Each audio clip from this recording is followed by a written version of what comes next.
I'm going to be talking about the 3 most underrated SAT resources. These are some resources you might not have heard of or never used, but can significantly improve your SAT score and give you a boost compared to the rest of the crowd.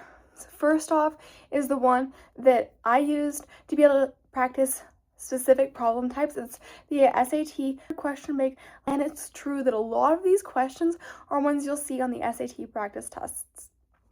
But it allows you to go through College Board's questions from the practice tests and pick out the ones that you're struggling with. That way you don't have to take a whole practice test just to work on particular sections. And it's also great because these are College Board questions. It's not a third party, and they're going to be the most accurate that you can get. College Board Question Bank allows you to pick problems by difficulty, by section, by PSAT or SAT level. It just really allows you to select the problems that you need based on your interests. The second resource is SAT Question of the Day, and this is a fairly new thing.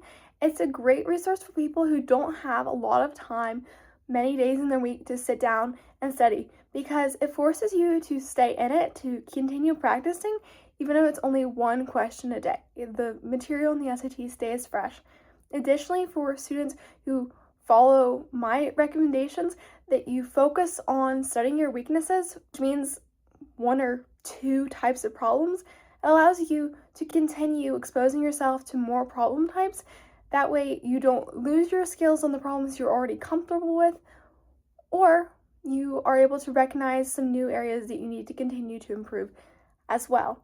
The SAT Question of the Day, as I said, is a fairly new thing, but it is really helpful for students who have pretty busy lives. The third thing I'd recommend doing is checking out some third-party resources. I know I already said that College Boards are generally going to be the best, and they are, that's still true, but these resources like Princeton Review, like Barron's, can enable you to get some extra practice instead of just going through all the official practice available to you. I generally recommend finding the online resources they use, and many of these resources are free, especially if you go to your library, you check out the prep books, go to your school library, and then that will enable you to access a lot of their free online practice tests.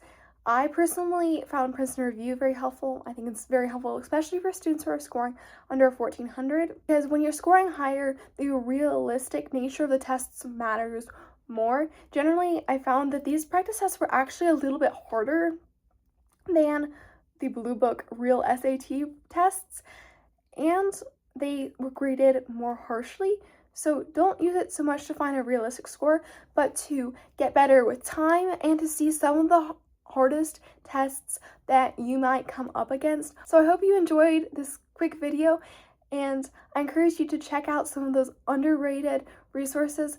I know that they'll help you to be able to improve your SAT math or SAT reading and writing score. Even on the PSAT, you can find the SAT's question bank, the SAT Question of the Day, and third-party resources like Princeton Review very helpful as well. If you did find this video helpful, please like and subscribe. Again, thank you so much for watching, and I'll see you again in the next video.